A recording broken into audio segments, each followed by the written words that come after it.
Social media and the effects on politics. So at the conception of social media, there was many qualities that were stitched together. It created a virtual world where we could all get together, whether we were family or friends, whether we lived down the street or whether we lived across the country from each other, or even around the world. Now, it was something to bring people together. It was to unify people. However, now it's become more of a dividing force. What happens is that people get this idea of political divisiveness or socially incorrectness, and they like to make topic points out of them. And that's not what social media was meant to be, but that is what it has become. Facebook began in 2004 from Mark Zuckerberg. He was a sophomore at Harvard University. He started off in his dorm room. Now it's a $138.3 billion a year. Its estimated net worth is $138.3 billion. Not bad for starting off in your dorm room 15 years ago. Facebook also owns Instagram, and then there's Twitter, Snapchat, and many others, plus dating sites. So we can definitely stay connected very well here in 2019. Fake news is something that was kind of coined by, at the time, presidential hopeful Donald Trump, and it was part of his war on media. He started taking to Twitter because he started seeing that his words were being twisted, or that more of a concept was put with his words instead of what he was actually saying. There was getting too much feedback from other people in his messaging. So he started taking to Twitter, and he just started letting it out there. And I think that he may have actually been what really kind of made Twitter blossom a lot, because people were starting to tune in to see what he was going to say next. Good, bad, or the ugly, they wanted to see what he was going to say. And the great thing with social media is it actually gets the information straight from the candidates, or straight from the people that it's about, from them, instead of getting it from a third party or from a journalist who may water it down with their own opinion. I think that one of the other things that it did was it did kind of put some emphasis on the FCC and its marketplace of ideas, and why that's still a relevant topic today because of what we're now seeing with the Russian collusion and the Mueller report and all this other stuff. It's kind of pointing to where there could have been, and where we may see that certain stations, especially a block of certain stations that are owned by one company or by multiple companies with the same heart, it just kind of takes over, and it is harder for both sides of something to be presented at that rate. Traditions. Back in the 2018 elections here in Texas, we had a Senate race. And in that Senate race, it was an exciting race if you were just a casual spectator. It was a nail-biter if you were a Republican, and it was devastating if you ended up being a Democrat, if you were a Democrat. The reason it was a nail-biter for Republicans is because it completely flipped the way that we thought about politics. Here we had somebody who's been in office for quite some time. He was only able to raise $26 million. Then we had this newcomer, a relatively newcomer. He was actually a state representative in El Paso before he ran for Senate. But he was able to raise $70.2 million. And he did not do it the traditional way. He did it in a brand new light. He did it through social media. He did it through community outreach. He did it through all of the things that none of the candidates have ever considered doing before. And it was very effective. Almost $50,000 more effective. I'm sorry, $50 million more effective. I apologize. So he did very well. If the race was run on money, he would have won. Which races do cost a lot of money. But that was not the only thing that was at stake. I think what happened is that even though it was such a close race, people realized that there was no messaging. Messaging is important. So what are we to do? Now the times are changing. We need to start keeping up with the times. So what is it that we're supposed to do? Here in Texas specifically, we're seeing that people are afraid of change. We've seen that all over the country, really.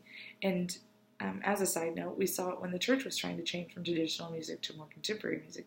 And it's not necessarily about what the music or what the sound is, it's about what the message is. And people are afraid of that because they just assume that if it's not something that they're used to, that it's going to be wrong. Well, T.D. Jakes had pointed out that if Jesus was on earth today, that he would have been a filmmaker because he loved to tell stories. and I think that he's spot on. But I think Jesus would have been more than a filmmaker. I think that he would be a vlogger. I think that he would be one of these awesome guys that is all over the place on social media and is keeping up with people, because Jesus was about people. Jesus was about reaching them where they were. He made sure of where he was. And so I think that watching the 2020 elections, we need to abandon the traditionalist thoughts, and we need to keep up with the changing times. 2017, England was in a similar situation as we were here in 2018 with their race, and they saw a lot of the same things. One of the things that was interesting was that in one week, there was 61.9% of related tweets to the laborers, and only 17% of the conservatives, all in the same week. And that's something that we're seeing here in America too. If you pay attention, the people who make the most noise get the most attention.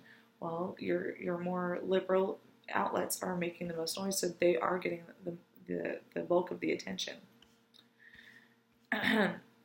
So what did he say? Why is it that way? Well, I think that the reason that it's that way is because people want to hear what people have to say directly from them. If you have the opportunity to pick up your phone and call somebody versus hearing the story third hand, you would pick up the phone and call them. Well, in a sense, we can pick up the phone and check our social media and see exactly what it was that the politicians had to say or the candidates had to say. And I think that's really just revamping the entire system as a whole.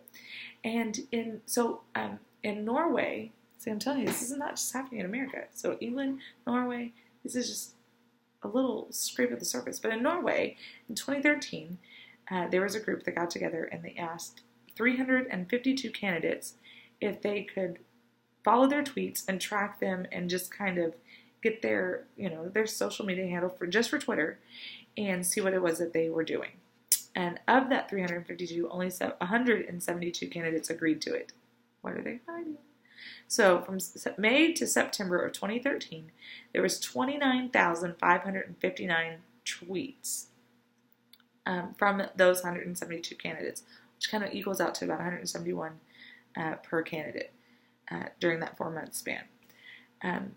They kind of were able to break it down into 6 different categories and subcategories, if you will. So they had political conversation, non-political conversation, political comments with a mention, retweets of political messages or comments, non-political comments with an @ mention, retweets of non-political messages / comments in tweets. So that was a lot. So if you break it down to 171 tweets over a 4-month period per candidate, of course that's just an average, that's not a real number of one versus another, that's a lot. And what if they had other social media? So the politicians and candidates are staying busy and staying on top of their social media because they want the feedback from their constituents as well, or potential constituents. They need to see what's going on. They too, I think, are getting their news a lot from social media. But there's too much noise. So we were talking about T.D. Jakes earlier and about his video, and I think that was really just a fantastic messaging and a fantastic concept. Like I said, I think that Jesus would definitely be a vlogger right now because he wanted to be where people were. He made sure that he was where a woman could touch him and be healed in front of a crowd. He made sure that he was at the right place at the right time when there was a woman at a well who was full of shame. He made sure that he was where on a hillside where over 5,000 men, plus women and children, like probably closer to 20,000 people, could hear him at one time because Jesus wanted to get his message out. As Christians on social media, we need to make sure that we are getting our messaging out also. Whether it's being involved in politics, whether it's just comforting a friend, trying to talk somebody off of the ledge, it's our job as Christians to be the hands and feet, whether it's in person or whether it's on social media. So we need to do our part. Now, this is only the beginning. Just like the Steely Dan song says, it's because this is a brand new concept and we've got to learn how to use it more effectively and how to message it differently. And if we get out there, we are at the forefront and the cutting edge of how technology is changing and how social media is going to shape our world. And the way that we can do that is by being involved politically, being involved in social media, sorting through the good, bad, and the ugly, and finding the truth and making sure that we're the ones that are speaking it. Thank you so much for allowing me to have this time with you. Don't forget what social media was created for, and that was to stay in touch.